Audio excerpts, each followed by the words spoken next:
Hello and welcome to the Mathmania. 21 July current affair start করছি। আজকের important টপিকগুলোর মধ্যে থাকছে পৃথিবীর সবচেয়ে বড় এয়ারক্রাফট ক্যারিয়ারের সাথে Indian navy passage exercise conduct করলো, নর্থ ইস্টার্ন স্টেটে জোরাম মেগা ফুড পার্ক চালু হলো, ইন্ডিয়ান টেলিকম কোম্পানি ইউএসএতে ক্লিন টেলকোজের তকমা পেল, এছাড়াও থাকছে বচপন বাঁচাও আন্দোলন, মন্নদর্পণ ইনিশিয়েটিভ ইত্যাদি। আমার সম্পর্কে বলি, আমার নাম উৎপল মিত্র। আমি এমএসসি করেছি অ্যাপ্লাইড ম্যাথামেটিক্সের রাজাবাজার সায়েন্স কলেজ থেকে। এর আগে আমি স্কুল টিচার ছিলাম, এখন ডব্লিউবিসিএস গ্রুপেতে আছি, ফুড অ্যান্ড সাপ্লাইজ ডিপার্টমেন্টে।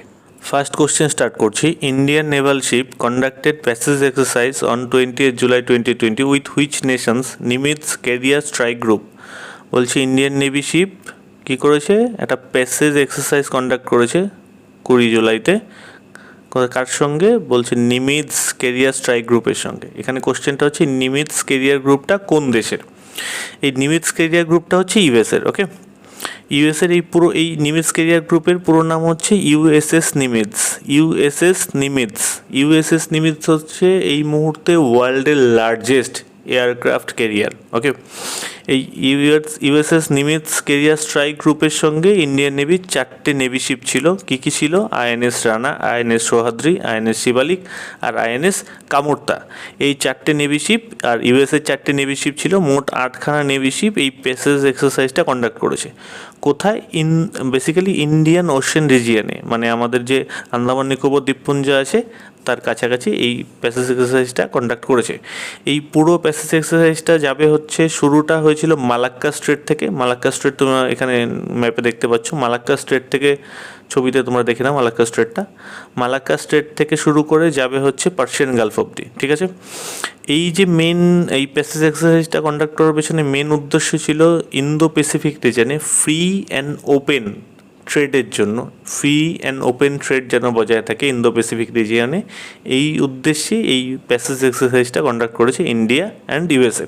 ওকে, এইবার আসি এখানে ইন্ডিয়ান নেভির কথা হচ্ছে। ইন্ডিয়ান নেভি সম্পর্কে একটাই কথা জেনে রাখবে, শুধু ইন্ডিয়ান নেভি চিফ এই মুহূর্তে কে আছেন? ইন্ডিয়ান নেভি চিফ আছেন অ্যাডমিরাল করমবীর সিং। অ্যাডমিরাল করমবীর সিং।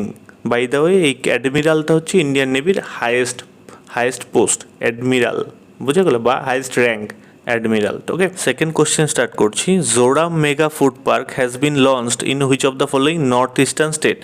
বলছে জোরাম মেগা ফুড পার্কটা কোন স্টেটে চালু হয়েছে, কোন নর্থ ইস্টার্ন স্টেটে। ওকে, এখানে আনসারটা হচ্ছে মিজোরাম। জোরাম মেগা ফুড পার্কটা চালু হচ্ছে মিজোরামে। ওকে, এখানে একটা জিনিস দেখো, নর্থ ইস্টার্ন স্টেট বলছে। নর্থ ইস্টার্ন স্টেট কোনগুলো? নর্থ ইস্টার্ন স্টেট হচ্ছে 8খানা স্টেটকে মিলিয়ে নর্থ ইস্টার্ন স্টেট বলে। সেগুলো কি? সিকিম, আসাম, অরুণাচল, মেঘালয়, মণিপুর, মিজোরাম, নাগাল্যান্ড অ্যান্ড ত্রিপুরা। তার মধ্যে সিকিম বাদ দিলে বাকি যে স্টেটগুলো আছে সেগুলোকে 7 সিস্টার্স বলা হয়। মিজোরামে কি হয়েছে? জোরাম বলে একটা মেগা ফুড পার্ক চালু হয়েছে। এই মেগা ফুড পার্কে কী হবে? বেসিক্যালি মেগা ফুড পার্কটা বেসিক্যালি একটা বাজার। সেখানে কারা আসবে? সেখানে ফার্মাররা আসবে, প্রসেসিং যারা করে তারা আসবে, রিটেইলাররা আসবে।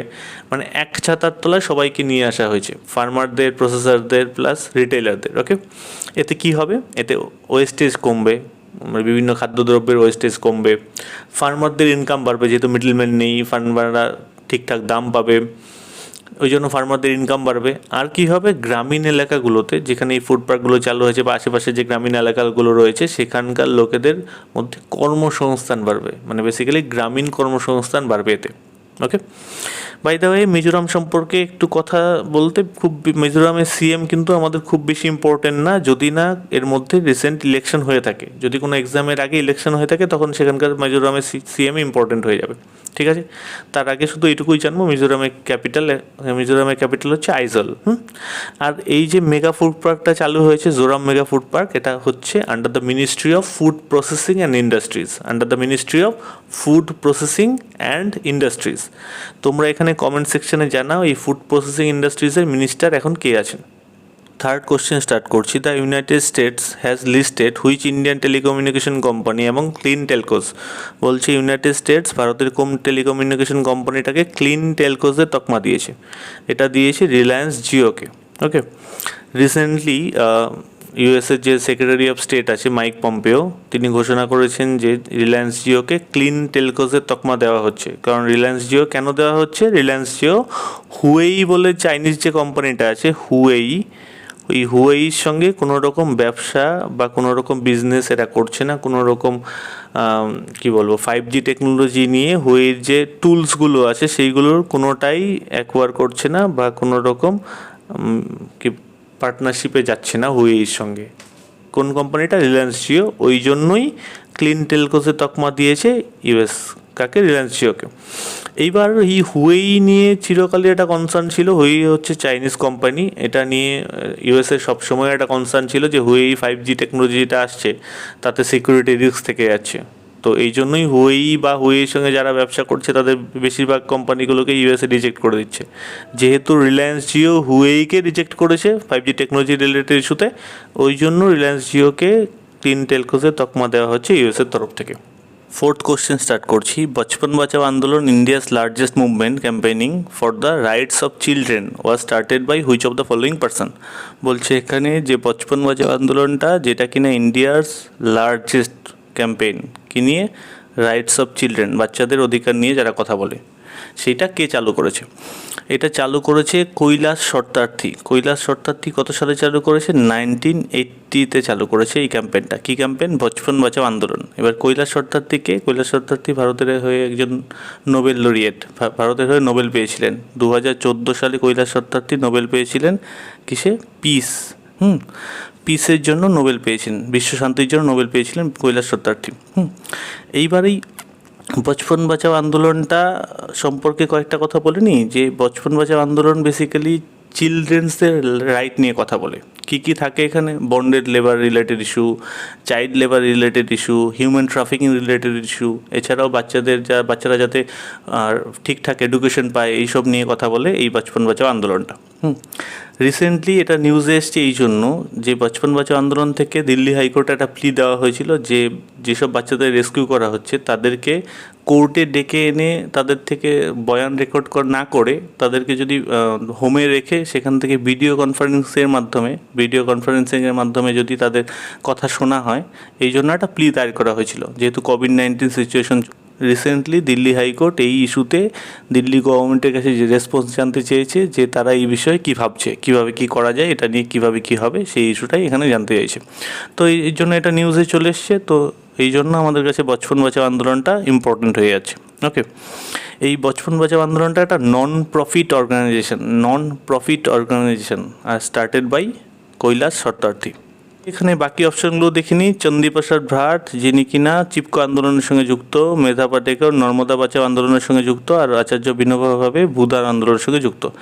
ফিফথ কোশ্চেন স্টার্ট করছি। Who launched Manodarpan initiative? কে মনোদর্পণ ইনিশিয়েটিভটা লঞ্চ করেছে? এই মনোদর্পণ ইনিশিয়েটিভটা লঞ্চ করেছে HRD minister, human resource and development minister Ramesh Pokhriyal. Okay, এই মনোদর্পণ ইনিশিয়েটিভটা কি? সেটা হচ্ছে কি কোভিড-19 প্যান্ডেমিকের জন্য স্টুডেন্টদের মাইন্ড ডিস্টার্ব হচ্ছে, মানে স্টুডেন্টদের সাইকোসোশ্যাল সাপোর্ট দেওয়ার জন্য এই মনোদর্পণ ইনিশিয়েটিভটা চালু করা হয়েছে। এখানে থাকছে মেন্টাল হেলথ চেক আপ, তার সঙ্গে কাউন্সিলিংয়ের ব্যবস্থা, ঠিক আছে, স্টুডেন্টের জন্য। দেখো কী কী থাকছে। অ্যাডভাইজারি গাইডলাইন থাকবে একটা, কী করা যাবে কী করা যাবে না, কীভাবে করতে হবে সেরকম অ্যাডভাইজারি গাইডলাইন থাকবে একটা ওয়েব পেজ থাকছে যেখানে গিয়ে স্টুডেন্টরা গার্জিয়ানরা দেখতে পাবে কী করতে হবে, কীভাবে করতে হবে, পুরো ব্যাপারটা এখানে ওয়েব পেজটাতে থাকবে। আর কি থাকবে? ন্যাশনাল লেভেল ডেটাবেস থাকবে। কাদের? কাউন্সিলারদের, মানে যারা কাউন্সিলিং করায় স্টুডেন্টদের, সেরকম একটা ন্যাশনাল লেভেল ডেটাবেস থাকবে যাতে খুব সহজেই খুঁজে পাওয়া যায় কোন এরিয়াতে কাছাকাছি কে কাউন্সিলার আছে, তার সঙ্গে কথা বলা। এছাড়াও থাকছে national toll free helpline number, যেখানে ফোন করে ফ্রিতে অ্যাসিস্ট্যান্স নেওয়া যেতে পারে স্টুডেন্টের মেন্টাল হেলথ সম্পর্কে। এছাড়া থাকছে interactive online chat option, inclusive কাউন্সিলিংয়ের ব্যবস্থা করা হচ্ছে এই মনোদর্পণ ইনিশিয়েটিভের মাধ্যমে। Thank you so much for watching my video. যদি ভালো লাগে লাইক করে দিও, বন্ধুদের সঙ্গে শেয়ার করে নিও। আর যদি পরবর্তী ভিডিওগুলোর নোটিফিকেশান চাও তাহলে সাবস্ক্রাইব বাটনটা অন করে দিও। আর যদি তোমাদের এই ভিডিওগুলোর PDF দরকার হয়, তোমরা টেলিগ্রাম চ্যানেলে যাবে, দ্য ম্যাথ ম্যানিয়া সার্চ করবে, সেখানে যে চ্যানেলটা আসবে সেটাকে জয়েন করে নেবে। আমরা প্রত্যেকটা ভিডিওর PDFগুলো দ্য ম্যাথ ম্যানিয়া টেলিগ্রাম গ্রুপে শেয়ার করে দিই।